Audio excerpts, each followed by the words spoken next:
Alright, so this is my causes of the Peloponnesian War. This is not a general overview, but this is rather specific for the exam, and therefore I'll be going through my essay format, which I'll be using if I get a causes question, which refers to the three major parties involved, the historians that blame them for the conflict, as well as quotes and key dates.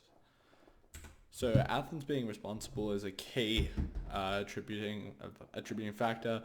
Rhodes and Hornblower, Kagan, Diodorus Siculus, and Bradley all point towards this, and that's for a few major reasons. So Diodorus Siculus states that Athens no longer treated their allies equitably. This can be seen through the Megarian decree of 432 BCE, where Athens used economic warfare to try and motivate Megara to stay within the Delian League. This was done by banning all Megarians from trading ports as well as marketplaces in any Delian League city. This meant that Megara, who used to be a member of the Delian League, could no longer trade with their allies, therefore motivating them to want to rejoin the League. This is not a state which should be part of the Delian League as a democratic leadership. This is them acting as an empire.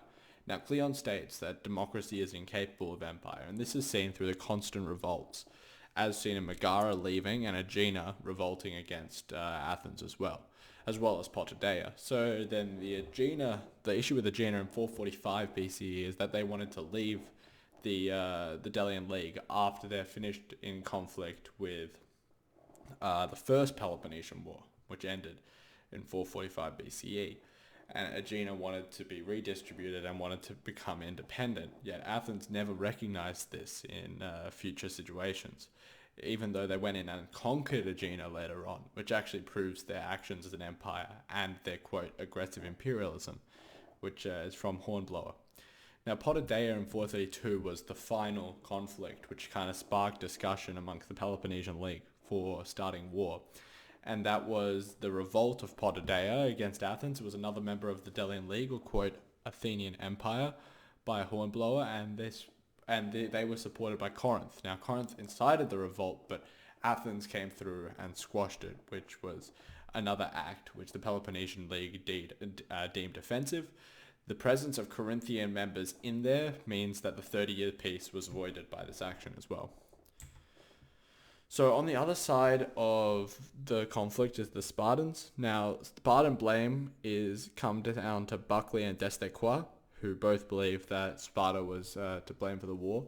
Thucydides talks about how they were stay-at-homes. This comes from a letter from the Corinthians to the Hellas, and that was to say that the Corinthians are angry about the fact that Sparta, as the most powerful state in the Hellenic world, is not taking any action against the aggression of the Athenians. So they organized a meeting with the Peloponnesian League, which was in 431 BCE, and that was 432 BCE, and that was to invite the Peloponnesian League to discuss Athens and the majority votes for war. In 432 BCE, then Sparta dispatches embassies, in which I declare are false embassies, as well as many historians, that they did not actually intend on winning peace in the Hellas, but instead to discard the blame for war for Sparta. Now, things like saying free the Hellas, disband the Athenian Empire was a request, free Megara to get rid of the Megarian decree, and take down the long walls, which was a big component of Athenian war strategy since Themistocles built them up before the Greco-Persian War. So what made war inevitable was Athenian growth of power and the fear it caused in Sparta. This is a key quote from Thucydides, and it leads into the Thucydides trap.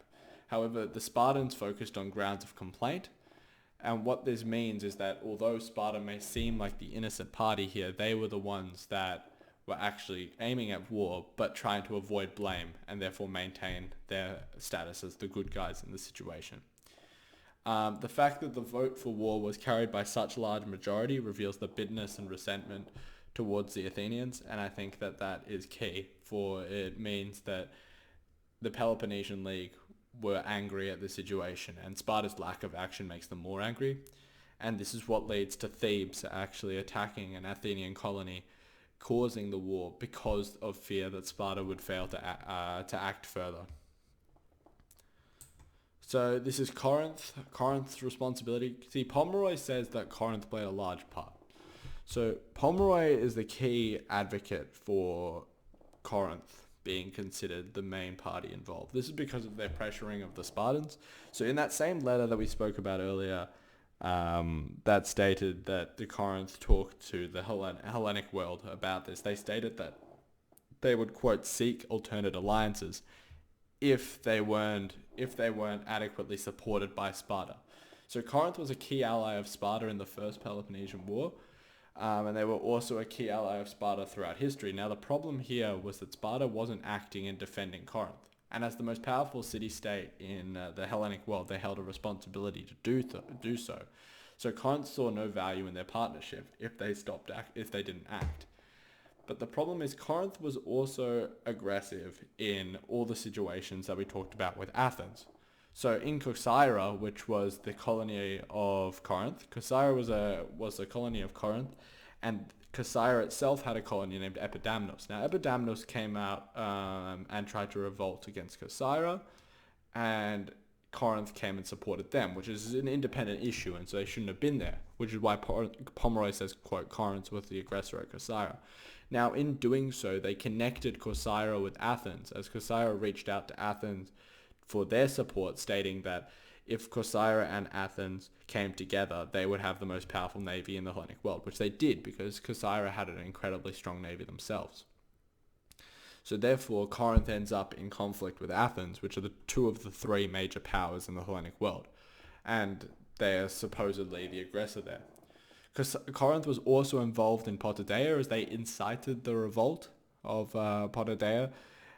They were trying to start conflict with Athens as revenge for Corcyra, as well as the citizens who were present in Potidaea made them vulnerable to attack. Now, so we have some key arguments here, key dates and arguments to remember for the exam, is that the 30 Years' Peace went from 445 to 431, which is interesting because that's the end of the First Peloponnesian War was 445, which was when Aegina was given independence. The Megarian Decree was from 437 to 436, which banned them from all Delian League ports and markets. From 435, the Crisis of Corcyra, which was when the Epidamnos reached out to Corinth and Corcyra reached out to Athens. The Crisis of Potidaea is 432 BCE. And in 432 BCE, they had subsequently the invitations of the Peloponnesian League to discuss at Athens, and the majority voted for war. In 432 BCE, Sparta dispatched the embassies with requests to get rid of Pericles, disband the Athenian Empire, release Aegina, Potidaea and Megara, quote, free the Hellas, as it comes from the Thucydides. And then in 431, this is where the war started. Fearing lack of action, Thebes attacked Attica, and this breached the 30 Years' Peace, and Athens declared war on Sparta in retaliation. So if you want to come down to fundamental aspects, Athens declared war, but Sparta took action. And then in 431 to 421 is the actual dates for the Archidamian War, which is the first component of the Second Peloponnesian War. And in 429, the leader Pericles died, which is interesting because Pomeroy states that any action the Athenian Empire made under Pericles was, quote, for self-interest. So for some summary on the layout of paragraphs, Athens would be the first one, as I see them as the biggest party responsible. And the first component I would talk about is the arrogance of power, which is a Xenophon quote, saying that they were war hungry, as the Deimos acted as a, quote, unbridled mob, according to Herodotus, as well as the aggressive expansionism, Hornblower, and poor treatment of allies, and using the examples of Aegina, Megara, Potidaea, or Corcyra as the key components. For Spartan inability to manage foreign policy and allies. So you can talk about their inaction at the start, how they didn't stop Athenian growth, which created the situation, as well as not helping Corinth earlier in some of these situations. The second one being that the embassies were fraud, and clearly to just try and get rid of war guilt, and that they had a need to maintain prestige and ascendancy over their allies. That's a quote from Finlay, and what that refers to is how when the majority of allies voted for war, they had to submit to it. And the final point for the summary for Corinth would be that they threatened Sparta, as you see the quote of to seek alternative alliances. The Spartan allies were war hungry, which is a Desdequois quote. Thucydides states that most allies voted in favor of war as well.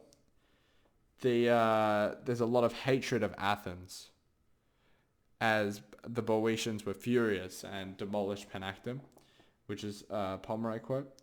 Thebes and Corinth dragged Sparta into war, for they poorly managed their allies, as Pomeroy states that Corinth was the aggressor at Corcyra.